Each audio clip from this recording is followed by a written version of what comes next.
Hoje nós teremos a exposição do nosso irmão Wilson, que irá abordar as vidas de Ivone do Amaral Pereira, mais conhecida como Ivone do Amaral. Com Wilson.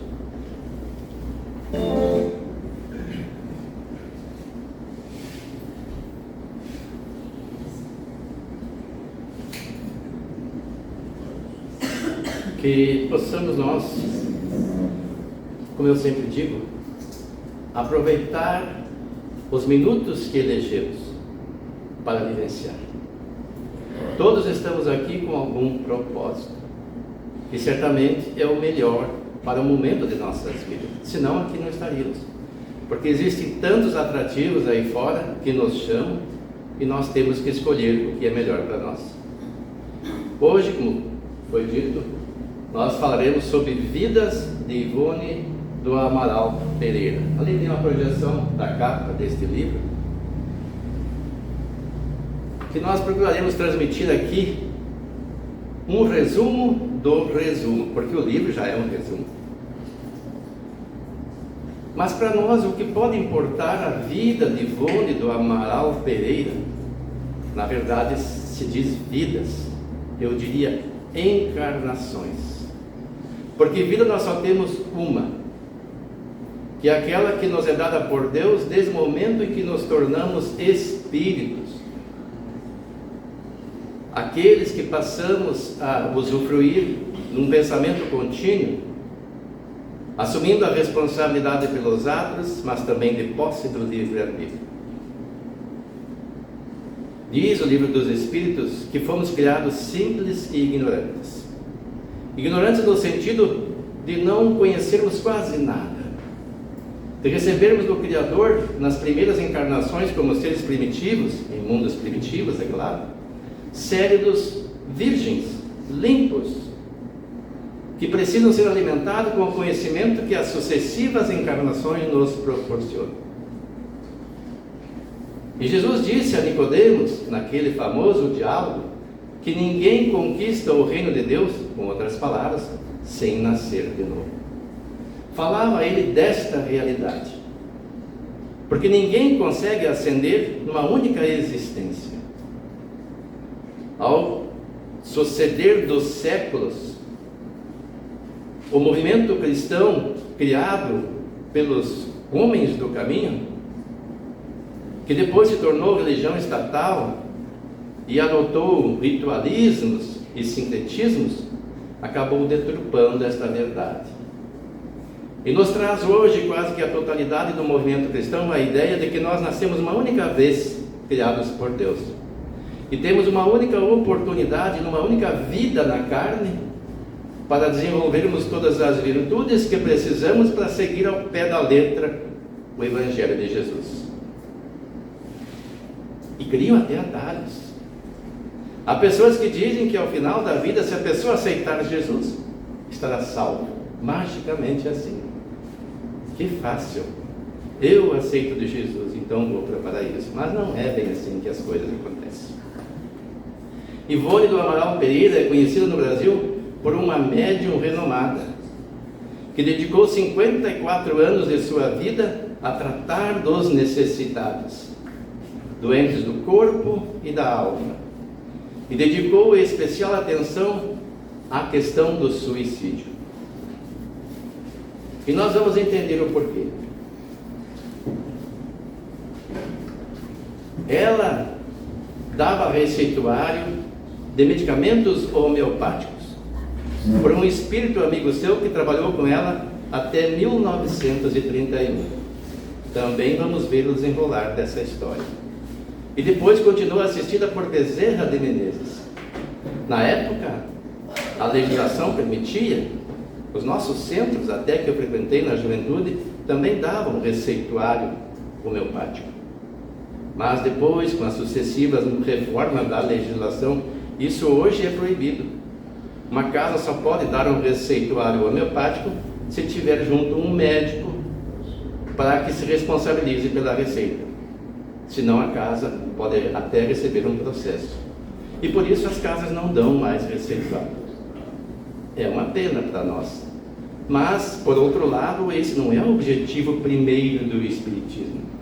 O objetivo principal do Espiritismo é curar o ser de forma integral, ou seja, de dentro para fora.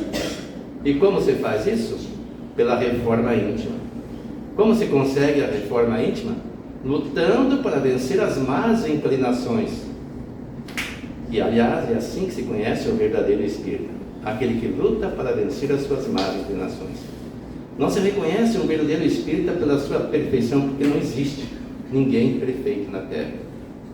O único ser dado por Deus como exemplo é Jesus, o nosso modelo e guia. Os demais somos todos mais ou menos comprometidos no mesmo patamar evolutivo. Uns menos, outros um pouco mais. Mas ninguém aqui pode se arvorar de ser uma pessoa boa. E nós temos a oportunidade, através das sucessivas encarnações, de irmos aos poucos desenvolvendo as virtudes que trazemos latentes em nós, pois que somos todos filhos de Deus. Todos trazemos a luz de Deus em nós que precisa ser acendida, e a isso nos conclama Jesus. E como se faz isso? No embate, enfrentando as vicissitudes do dia a dia. E como Ivone conseguiu isso? Nós vamos ver agora, através, não são todas as encarnações dela, são algumas, começando aqui no ano 40 e pouco da era cristã.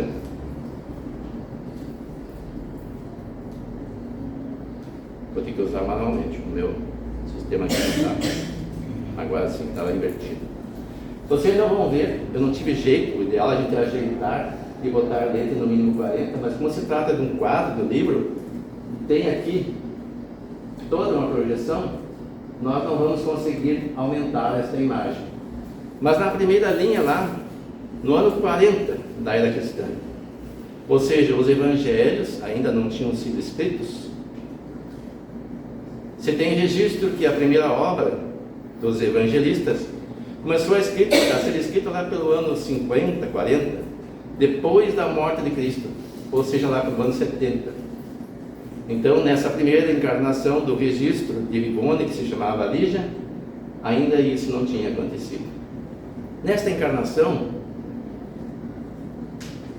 ela conheceu um príncipe, Sacarão, e que nós vamos ver nessa obra aqui. Eu vou tentar ser o mais claro possível, porque eles referem Ivone, Sacarã, Charles, e começa a criar uma confusão na mente de quem lê. Então vamos seguir numa ordem cronológica para tentar entender. Então Lígia, uma jovem grega, viu um príncipe treinando os seus cachorros, que os fazia pular através de um ar, e se encantou por ele. Não sabia dizer porquê. Confessou isso a Osman, seu amigo particular. Ele disse a ela que isso dizia respeito a vivências passadas, que eles juntos já tinham desenvolvido um afeto recíproco, e por isso ela, na primeira vez que o viu, se encantou por ele. Ele já era um homem de meia idade, ela uma jovem, porque na época as mulheres casavam antes dos 20 anos. Uma mulher com 20 anos solteira já era considerada uma pessoa que passou do ponto. Então a jovem casava entre 15 e 16 anos. A própria Maria, mãe de Jesus, segundo a história, casou com 14 por aí. Então ela pediu a Osman que a desse de presente ao príncipe por ocasião do aniversário dele. E foi o que aconteceu. O príncipe, quando a viu, se encantou. E ela jogou para cima dele todo o seu charme e o conquistou. E ele fez essa pergunta para ela: por que me preferiste? Porque eu já sou um homem de meia idade e não sou assim tão rico nem tão belo, diante de tantos gregos e também pessoas do Império Romano que você poderia conquistar. Ela disse: apenas porque eu desejo o teu amor. Mas e se eu não amar? Dizia ele: perderás o privilégio de usufruir do meu amor. Mas o fato é que ele se apaixonou por ela. e se tornou um servo fiel da mulher amada, como costuma acontecer quando há um amor verdadeiro entre os cônjuges. A propósito, a mulher hábil, quando é amada e ama o seu esposo, ela se torna a líder, a que conduz a família. Dá uma de submissa, mas na verdade é ela que controla. E assim aconteceu com Lígia. E ela tinha todas as regalias no palácio, usufruía de todas as benéficas do monarca, e isso causou ciúme na corte e intrigas, tanto que planejaram sua morte, até que conseguiram. O príncipe, sabendo disso, tomou-se de fúria e de dor pela perda do ente querido da sua mulher amada, e por vingança tramou a morte de todos os suspeitos do delito. Levou adiante o seu intento, mas a dor o martirizava, a dor da perda da mulher amada, e não tê-la mais ao seu lado, e acabou morrendo por suicídio. Jogou-se num precipício. E na verdade, meus irmãos, o que isso nos diz para nós? Quantos de nós, diante de um sofrimento atroz, do qual muitas vezes parece que não há saída, a dor é tão forte. Hoje mesmo, uma pessoa, eu tive notícia que na nossa cidade cometeu suicídio. Não sabemos o drama particular desta pessoa, mas o que leva as pessoas a procederem assim é o desconhecimento da lei de Deus. E muitas vezes, nesse caso do Sacarã, ele não aguentava a distância do seu amor, mas o seu ato deslocado não resolveu o problema. Ele desenvolveu então o que se chama de amor tânatos, aquele que leva à morte das outras pessoas e até de si mesmo. Antes vivia com ela o amor eros, aquele amor que ele, nas suas próprias palavras, dizia às vezes violento. A propósito, isso está na obra Sublimação, pelo espírito Leon Tolstói e Charles, que é o próprio Sacarã. No final da obra ele diz que ele é Sacarã, adotou o nome de Charles para ditar a obra. E Leon Tolstói, por que está aqui? Leon Tolstói escreveu um romance na época que levou muitos jovens ao suicídio, porque ele romanceava a morte, estimulando as pessoas a fazer o mesmo. E nós vamos ver que, em razão desses acontecimentos,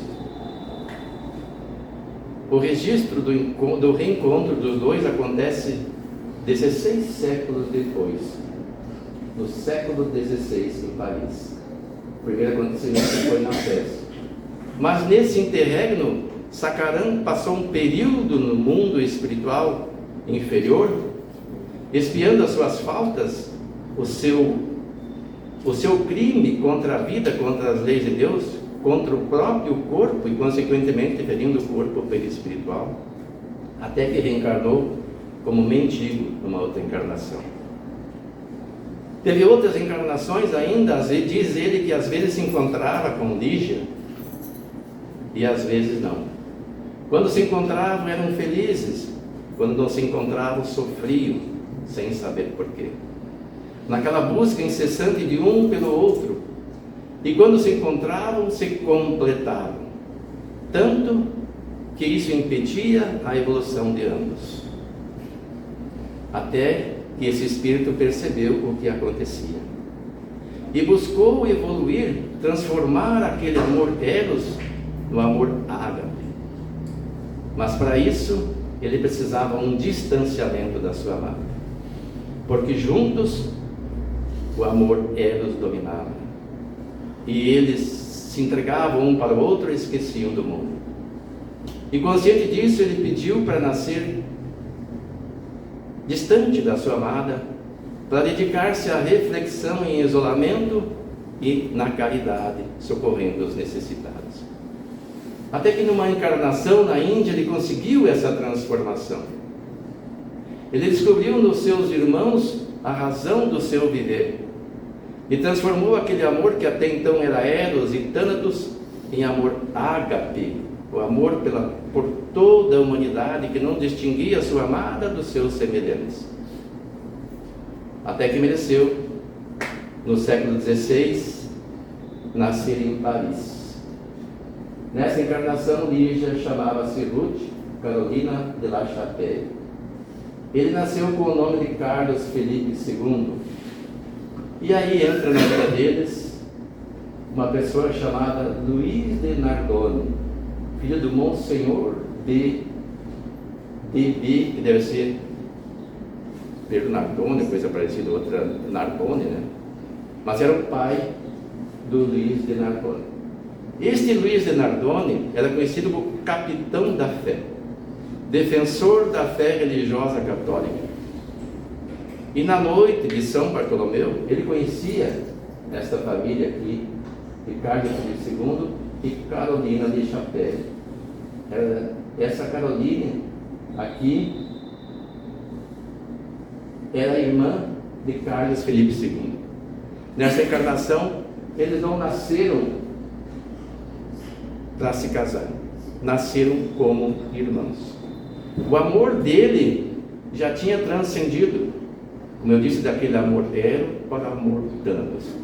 Ele nascera com o objetivo de auxiliar a sua irmã no seu processo evolutivo. Mas na noite de São Bartolomeu, Luiz de Nardone mandou assassinar e assassinou toda a família de Ruth de Carolina de Chapelle, com exceção dela. Assassinou também Carlos Felipe II, que era a reencarnação do príncipe Sacarã. Só não assassinou a Ruth, porque ela não estava em casa. Estava na casa de Otília, a noiva do seu irmão, que ficava distante. Ao saber da notícia, Otília sofreu tanto que acabou morrendo e desenvolveu o desejo de vingança juntamente com Ruth. E sugeriu a ela que ela adotasse o nome de Otília para ser recebida na corte, porque ela não era conhecida na corte, onde transitava Luiz de Narbonne. E a rainha, na época, não gostava do Luiz de Narbonne, queria seu desdito, a sua morte ou sua prisão. E descobriu os planos de Ruth, mas lhe deu cobertura, pois sabia que ela não era Otília. E assim ela se aproximou de Luiz de Narbonne com o objetivo de destruí-lo. E como fazer isso? Ela era uma jovem, de uns 16 anos, bela, artista, cantava, e atraiu para si Luiz de Narbonne, que por ela se apaixonou. Não desconfiava em nenhum momento da trama que ela urdia para levar a efeito sua vingança. Ao mesmo tempo, ela era obsediada pelo espírito de Otília, que por afinidade a estimulava a levar adiante o seu intento. Mais adiante, ela se arrependeu do que fazia, porque ela contraíra matrimônio com Luiz de Nardone. E na sua mente ficava um conflito, porque aquele homem a amava e dava a ela todo o carinho possível, toda a atenção que um homem pode dar. E aflorou nela aquele amor pelo verdugo da sua família. Então ela, ao mesmo tempo em que o amava, sentia asco, porque ela lembrava do crime que ele cometera. E ele nem sequer sonhava que ela era filha daquela família que ele destruiu. Mas ela dizia consigo mesma como desistir, porque se ela desistisse, a rainha ia persegui-la, ia entregá-la à prisão, e o seu irmão Carlos Felipe II, que já havia ascendido, a principal vítima da trama e razão da vingança, perdoara o algoz e tentara demover a irmã do seu intento, inspirando-a a abandonar a corte, que lhe auxiliaria a atravessar o rio e fugir com segurança. Mas ela, infelizmente, não ouvia o irmão, ouvia o espírito de Otília e o medo que tinha da rainha, até que urdiu um plano que levou Luiz de Narbonne à prisão, onde ele morreu prisioneiro, Com isso, ela atraiu a ira de Monsenhor B, que era o pai de Luiz de Narbonne. Passada esta encarnação, no século XVII já, em Paris ainda, eis que renasce a Lígia como Berthe de Somerville-Steinenburg. E o príncipe renasce agora como Padre Antônio Thomas. E o Luiz de Narbonne como Henri de Lumières. E também Arnaud de Lumières, que era seu pai. Isso está lá no Cavaleiro de Lumières, de Roberto e Charles. Essa história é contada a princípio por Roberto. Como eu disse, é bastante confusa. Roberto é o próprio Luiz de Narbonne, que adota o nome de Roberto para transmitir suas obras. Aqui ele conta a sua triste história, nessa parte, e não consegue chegar ao fim, por causa do sofrimento. E aí Charles assume e conclui a obra, porque essa é uma obra psicografada. E agora acontece o mesmo, a parceria dos dois nessa terceira obra, que é o Cavaleiro de Lumières. Nessa história, Berthe é uma filha bastarda nesta encarnação. O pai a odeia por isso, mas não pode relegá-la ao abandono, é seu sangue. Então a confia a uma tia dela. Essa tia, antes de morrer, a deixa aos cuidados de criados de confiança. Ao mesmo tempo, Henri de Lumières é de uma família que herda uma quinta, isso em Portugal. Uma quinta é uma propriedade com uma construção geralmente onde se tem vinhedos. Não eram pessoas muito abastadas, mas ele se encontra Berthe e se apaixona por ela. Ela sentia por ele um misto de amor e asco. Isso que acontece muitas vezes com os casais. Tem pessoas que casam e vivem em constantes conflitos. Uma hora brigam, outra hora se amam. E algumas até revelam que nem sabem por que razão, às vezes, agride o outro verbalmente. São conflitos semelhantes a este. Ela trazia no seu inconsciente aquele ódio pelo homem que destruíra sua família numa outra encarnação. Mas agora, apesar do conflito, aceitara casar com ele por causa de sua situação, que era periclitante. Ela estava na mão de serviçais, de pessoas de confiança. Mas até quando isto duraria? Mas em razão desse conflito de amor e ódio, ela o aceitou apenas fisicamente. Não conseguiu transformar o seu amor para um amor ágape. Ainda era o amor eros. Em razão de viver nesse conflito, ela acabou se tornando uma pessoa infiel ao matrimônio.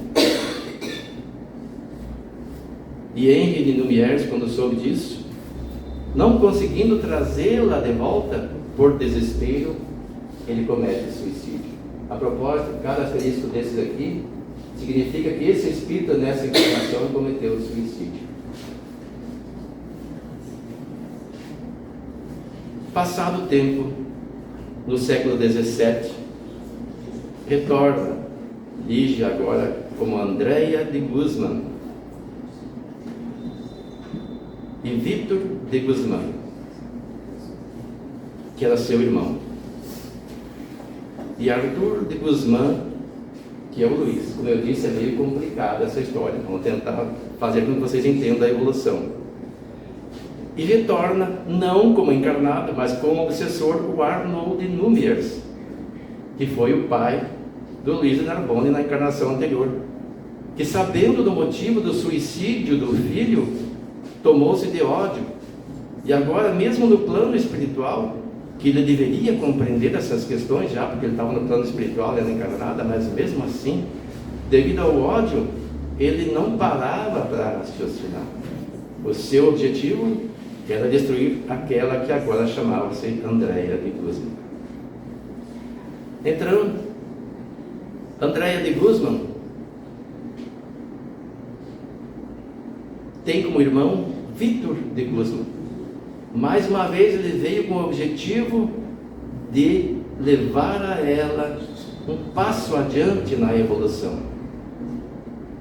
Ele, um grande preletor das ideias cristãs, promovia em sua casa quase como ordem, fazendo que os parentes se reunissem como nós aqui estamos reunidos, e falava de Jesus.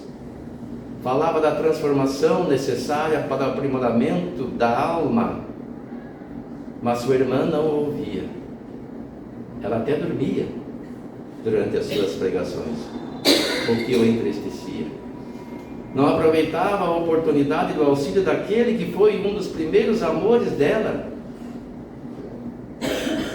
e o qual desencadeou nela esse desejo de vingança, mas que perdoava ao algoz e agora buscava fazer com que ela também perdoasse, para que ela se libertasse, mas ela ainda não conseguia. E Arthur de Guzmán, que foi o algoz da primeira história, aliás, foi Arnold Lumières, né? Até eu estou me confundindo, Arnold Lumières. Eu estou aqui, né? Arthur de Guzmán, é esse aqui mesmo, tá certo. Arthur de Guzmán, olhar para aqui que daí eu não me perco. Ele conseguiu casar com esta mulher, que desenvolvia por ela, como eu disse, amor e ódio.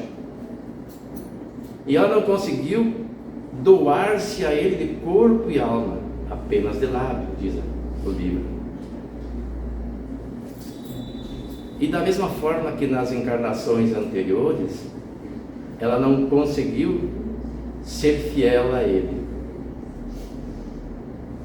porque ela se apaixonara por outras pessoas, por um vizinho com quem mantinha diálogo, e por chantagem desse vizinho ela acabou cedendo, sob ameaça, é claro, e engravidada, enquanto o seu irmão viajava pela Europa com o Vítor de Guzmán,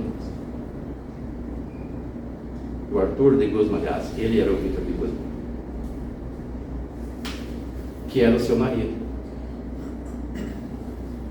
A família, descobrindo isso, ela ainda não havia casado, eu me antecipei, ela não havia casado, era noiva desse homem, obrigou-a a casar com aquele homem que a engravidara. Ela então grávida.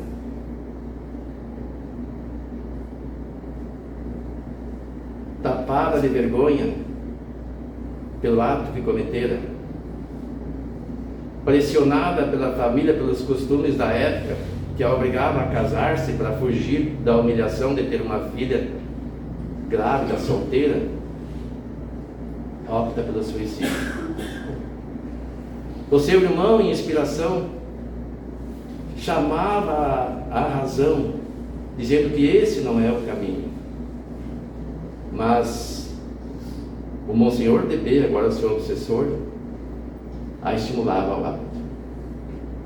A propósito, ele havia dado um tempo no seu processo obsessivo, a pedido do irmão de Andréia, que numa sessão mediúnica, impondo a mão sobre ela, decretou a presença do obsessor e falou com ele como se fala com o encarnado, perguntando: o que queres com minha irmã?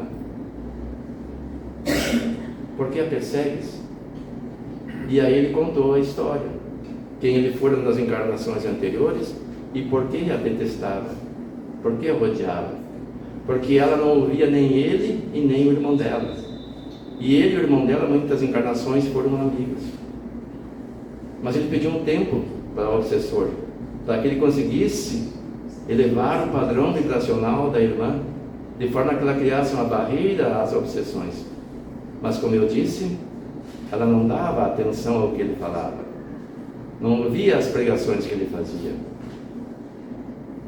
e caiu no deslize do amor eros, aquele que não encontra controle emocional quando se depara com alguém que lhe chama a atenção. e não fica consciente das suas responsabilidades assumidas e trai mesmo as pessoas que a amam. E por isso ela pensou que a única saída era o suicídio.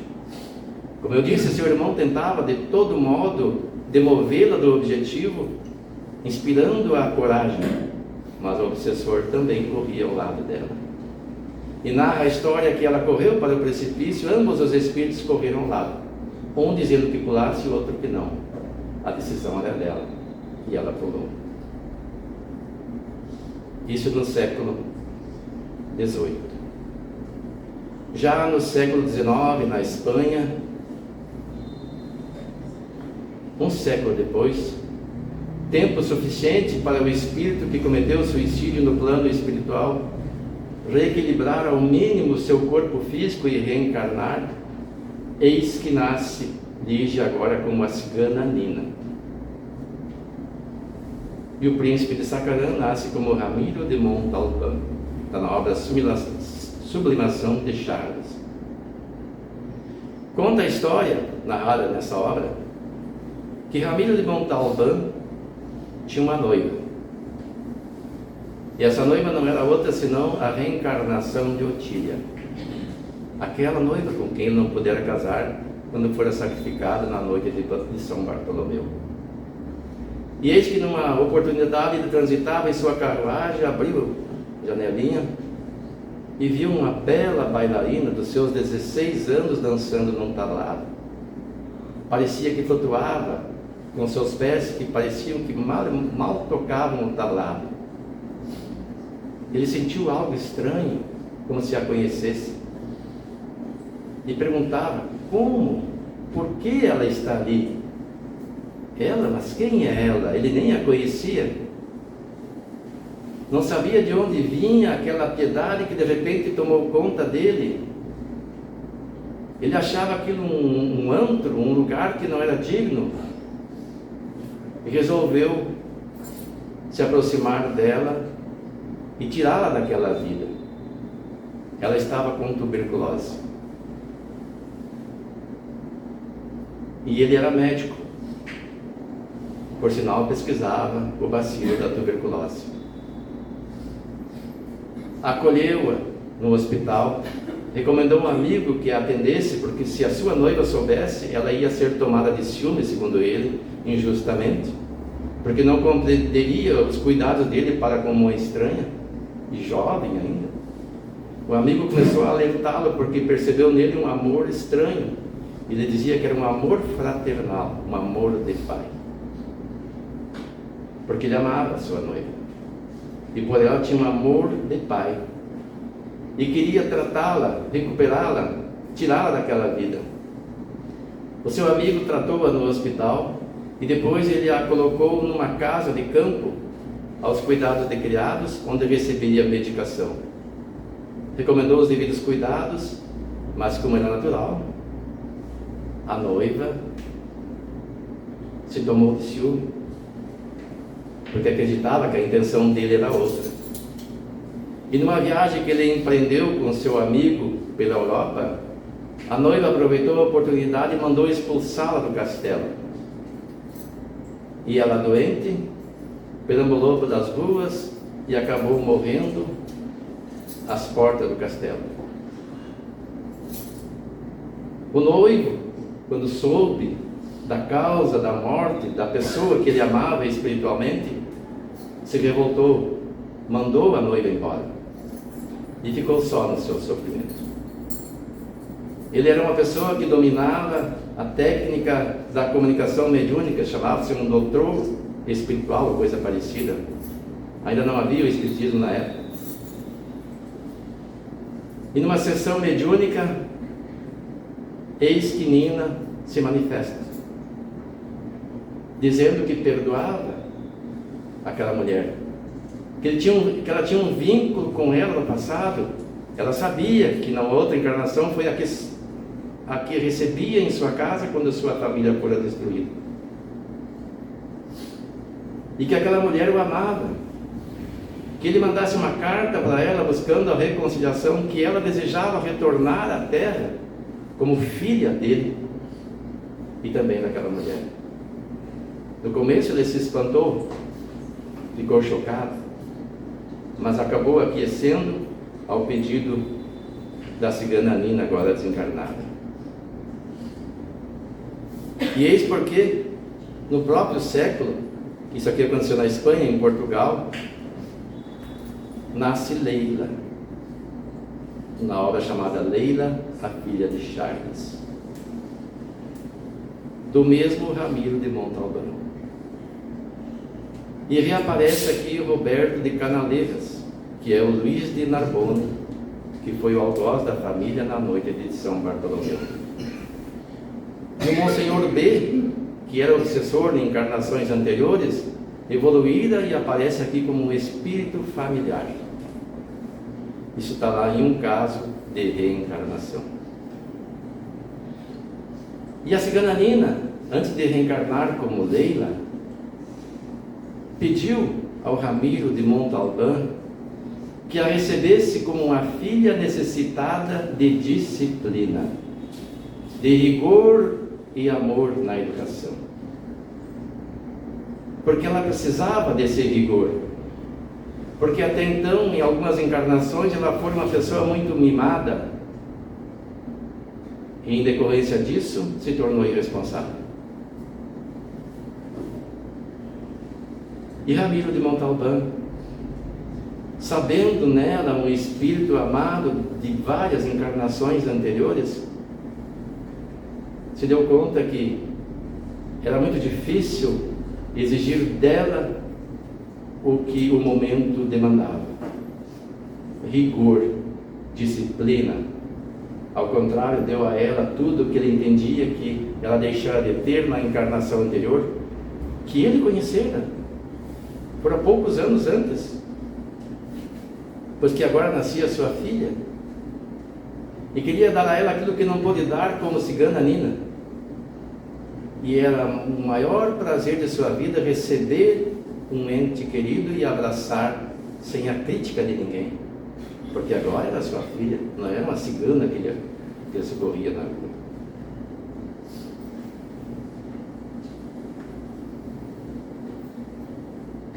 Mas a Nina, agora Leila, encontra Roberto de Canaleiras e continua com aquele sentimento de amor e ódio. E não consegue se aproximar dele de uma forma equilibrada. Esse jovem tinha um irmão que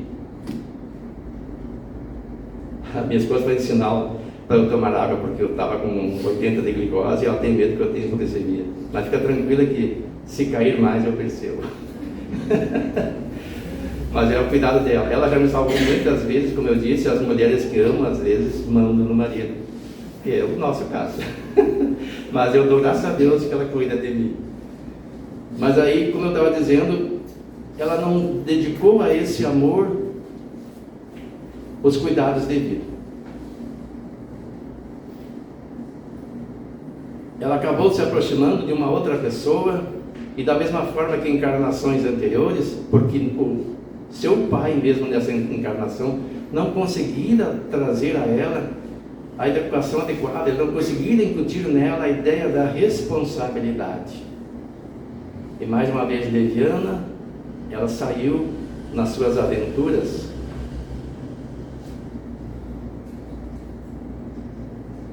deixando o marido em casa doente,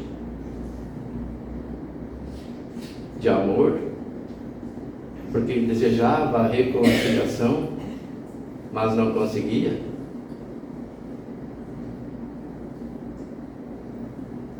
E acabou morrendo por descuido, em razão de uma doença, que é a tuberculose. E a obra diz que foi um suicídio involuntário, porque no seu desespero ele não cuidava mais da própria saúde. E como pesquisador que era, trazia para casa os bacilos, e responsável pela filha que ficava só com eles, que eles tiveram uma filha chamada Lelita, acabou contaminando a filha, que acabou morrendo também pela própria doença. Quando soube da desdita, Leila se tomou de um sentimento de culpa tão grande que mais uma vez esse espírito cometeu suicídio. Por isso a razão do novo asterisco. Isso no século XIX. E como é natural, passado um tempo mais ou menos longo de sofrimento, o espírito retorna à vida para continuar o seu processo de reeducação ou de educação, conforme o caso. Em situações agravadas ou melhoradas, conforme as escolhas que faz para o seu futuro. Infelizmente, até então, esse espírito que no princípio se chamava Lígia, não tomaram o caminho certo. Até que, em 1900, no Brasil, reencarna como Ivone do Amaral Pereira. Filha de família humilde, de um homem que tinha seus negócios, mas que falira, porque dedicava muito do que ganhava em benemerência do próximo, mais tarde tornando-se um servidor público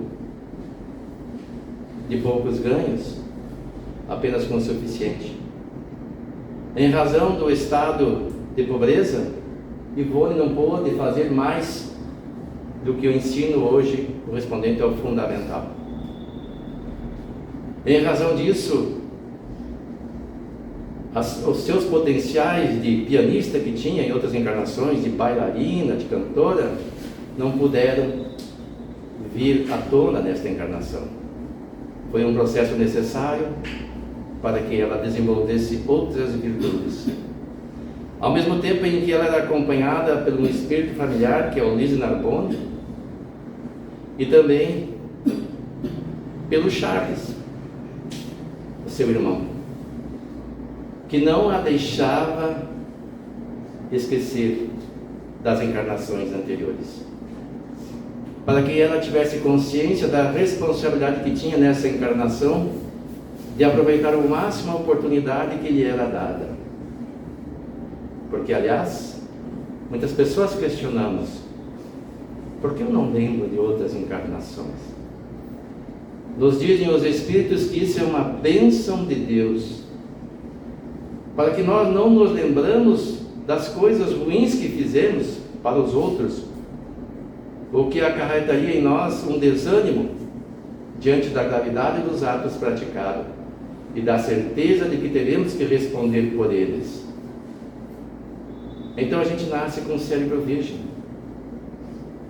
com as inclinações, é lógico, trazidas pelo aprendizado feito,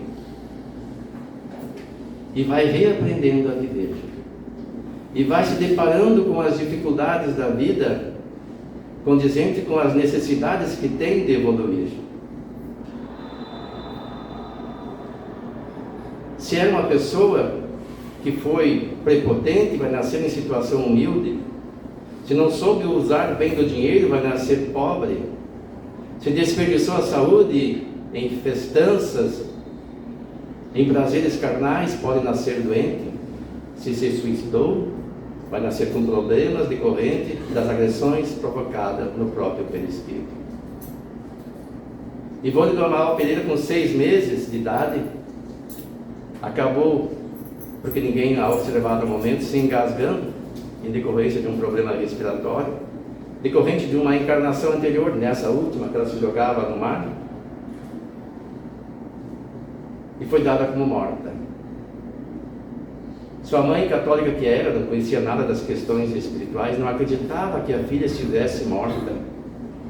Acendeu a vela e orou para Nossa Senhora, dizendo que se a filha tivesse morrido, que fosse recebida devidamente por Deus, mas que estivesse viva, a despertasse, porque ela acreditava que a filha podia ser enterrada morta. Ela já tinha sido dada por morta, e era um processo cataléptico. A mãe vai então e beija a filha dá um grito e acorda. Ivone do Amaral Pereira, mais tarde, sabendo da história contada pela própria mãe, atribui o caso à fé, à oração da mãe, intercedendo pela filha. Mais tarde ela teve um outro fenômeno também de catalepsia, mas a mãe já estava consciente do que acontecia com a filha. E muitas vezes ela entrava em transe mediúnico, em que ela convivia com esse espírito protetor, que era o Luiz de Nardone, o espírito familiar. E esse espírito familiar a arrebatava às vezes uma noite inteira. Eles transitavam junto. Ela ia para Portugal, via os lugares onde viveu, o túmulo onde foi enterrada, onde a filha foi enterrada, o seu marido. E lembrava dos detalhes, dizia a ela se ela fosse lá, se não houvesse mudança no lugar, eu o reconheceria. E esse espírito também transitava com ela pelo Brasil. E até 1931, ele trabalhou com ela, dando as suas receitas homeopáticas. Eis que numa sessão espírita, ele veio e disse a ela: venho para me despedir. Terei que reencarnar. Gostaria de renascer em tua família, mas os superiores me dizem que é preciso que eu nasça longe. Vou nascer num lugar distante. Quando for oportuno, vou te mandar sinal. Isso foi em 31. Portanto, a Ivone estava com 31 anos por aí. Passados uns 20 anos, Ivone desenvolvia a linguagem do Esperanto e se comunicava com as pessoas que falam em Esperanto pelo mundo. E um dos seus cartões foi parar nas mãos de uma pessoa que ela indica como Z. Ela não quis dizer o nome. Provavelmente essa pessoa até hoje esteja encarnada. Ivone desencarnou em 84. E esse espírito, com esse jovem, agora reencarnado com 20 anos, descobriu naquela senhora, que agora estava com 51, um espírito familiar. E se apaixonara espiritualmente por ela. E o sentimento era recíproco. Ivone até desejou se encontrar com ele, mas foi orientada por Bezerra de Menezes e por Charles a não fazer isso, porque ela corria o risco de cair nas mesmas armadilhas de antes, embora já bastante evoluída. Que ela evitasse ao máximo o reencontro com aquela alma querida. Agora, em situações diferentes, ela com 51, ele com 20. E esse jovem foi informado, embora ele não fosse espírita, que eles já se conheciam em encarnações anteriores, e ele até se convenceu disso, porque ele percebera que se tratava de um espírito que já fora sua esposa, embora não fosse espírita. E um dia escreveu a ela porque ele viria ao Rio de Janeiro, e ela morava no Rio de Janeiro, e queria encontrar com ela. Ela foi orientada a não se encontrar. Ela escreveu a ele, na época não tinha os recursos de hoje, dizendo que estaria em Cuiabá, não estaria no Rio, para evitar o reencontro, evitar correr o risco. Porque nós devemos aqui fazer uma análise. O Espiritismo diz que o Espírito não retroage. Uma vez alcançado um certo progresso, nós não retrocedemos. Então a pessoa que adquiriu o propósito de não mais retroceder para o amor eros, vamos dizer assim, aquele que é mais violento, mais apaixonado, ele não vai retroceder. Ele só não vai retroceder quando de fato ele alcançar esta evolução, quando aquilo for natural dele, como é o caso de Charles. Não de Ivone ainda nesta encarnação. E por isso foi recomendado a ela que não encontrasse esse jovem. Mas ela não resistiu e fez uma ligação para o hotel onde ele estava e falou com ele em Esperanto, dizendo ser uma tia dela dando um recado para ele, só para ouvir a sua voz. Ele nunca soube que se tratava da Ivone, para pelo menos aplacar um pouco do seu sofrimento. E ela conseguiu vencer esta etapa. Nunca contraiu matrimônio, dedicou a sua vida toda aos necessitados, à divulgação da doutrina espírita, às suas obras, que são mais de 20. A propósito, ela nasceu em 24 de dezembro de 1900, na cidade do Rio de Janeiro, do estado do Rio de Janeiro, na Vila Santa Teresa, em Valença. Ela escreveu umas 20 obras, embora tenha escrito várias obras antes, na década de 50. Aqui diz assim: a obra mediúnica de Ivone Pereira monta a uma vintena de livros, embora desde 26 tenha escrito numerosas obras psicografadas. Somente decidiu publicá-las na década de 50. Você vê, não é uma pessoa precipitada, porque muitos de nós, quando fazemos algo, já queremos divulgar para sermos aplaudidos. Ela deixou transcorrer 24 anos para trazer a primeira obra. E isso depois de muita insistência dos mentores espirituais. E dentre as mais conhecidas nós temos essa, Memórias de um Suicida, que é a mais vendida. Depois, Nas Telas do Infinito, A Tragédia de Santa Maria, Ressurreição e Vida, Nas Voragens do Pecado, que faz parte do que nós acabamos de narrar, O Valer de Númiers também, O Drama da Bretanha também, Drama da Obsessão e Sublimação, que também faz parte, além de Leila, filha de Charles. As outras não vamos enumerar aqui, porque nós não vamos guardar agora. Essa história mesma nós não vamos guardar toda. É preciso ler mais de uma vez essa obra. Ler, isso aqui é um resumo. O ideal é ler as obras de onde foi retirada essa história, para começarmos a entender. E esta obra, Memórias de um Suicida, tem tirado muita gente das portas do suicídio, porque ela retrata como é que é a vida da pessoa depois do suicídio. Vida da pessoa depois do suicídio? Sim. O suicídio não mata a pessoa, mata o corpo.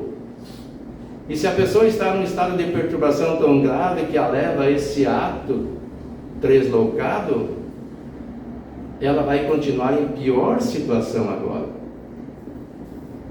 Porque nós somos espírito, perispírito e matéria, e tudo que fizermos ao corpo repercute no perispírito. Se violentamos um órgão qualquer do corpo, vai ser violentado o órgão do perispírito, e ele vai ficar danificado.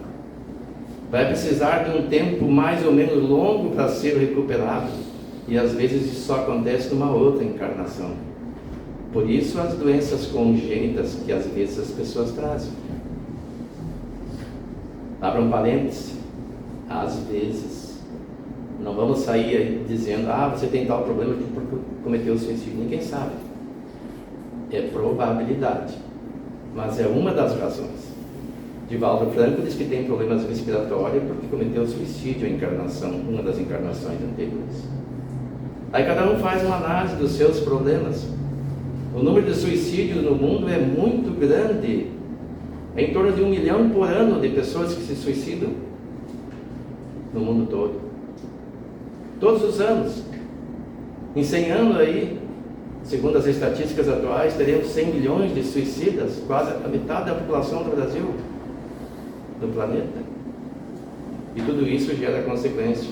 Então, uma obra excelente para as pessoas lermos, mas o ideal é que antes conheçamos as obras básicas, para não nos assustarmos com o que tem ali.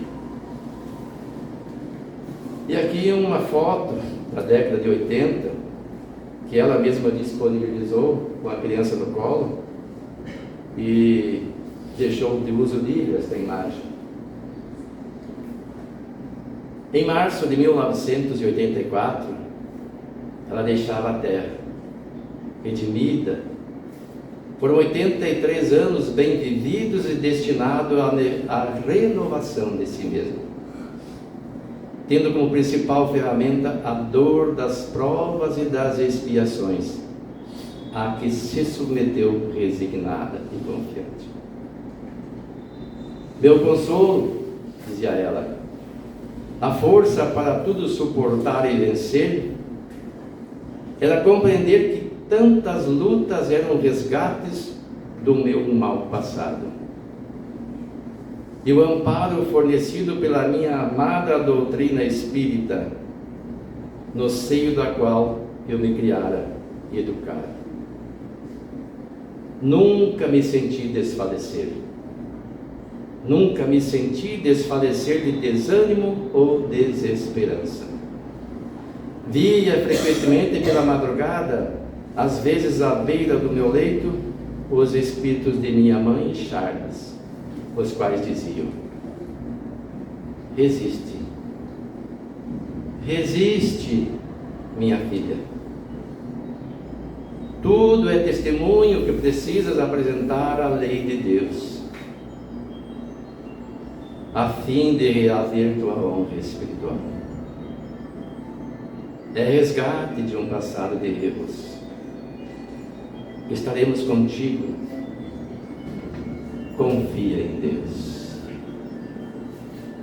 Que em nossas lutas do dia a dia, que muitas vezes parecem acerbas, possamos nós fazer esta reflexão. Tudo isto é algo semelhante com o que aconteceu com Ivone. Um testemunho que precisamos apresentar a Deus, porque temos que reaver a nossa honra espiritual há muito perdida. Porque na terra, meus irmãos, como eu já disse, ninguém é santo. O nosso planeta ainda é um mundo de provas e expiações em que todos estamos mais ou menos comprometidos com a lei de Deus. Mas ao mesmo tempo é um lar de bênção de trabalho, um hospital que nos propicia a cura que vem de dentro, pela reforma íntima, pela transformação moral, pela resistência que desenvolvemos diante das lutas, dos desafios que às vezes parecem insuperáveis e que demandam a nossa confiança em Deus, a confiança em nós mesmos, pois que somos seus filhos e Ele jamais nos abandona. Que nos momentos de luta nos lembremos de Jesus, nos lembremos que somos filhos de Deus, e por mais que a dor agora nos castigue, ela terá fim. A vida na terra, por mais longa, não passa de um segundo diante da eternidade. E nós somos seres criados para sermos eternos. Jamais morreremos. Morre o corpo, mas o espírito sobrevive com as conquistas que consegue adquirir em cada existência. Muito obrigado pela atenção de todos. Agradecemos ao Wilson pela sua exposição, pelo seu estudo, que ele possa continuar estudando para dividir com nós seus conhecimentos. Agora nós vamos para o encerramento da primeira parte.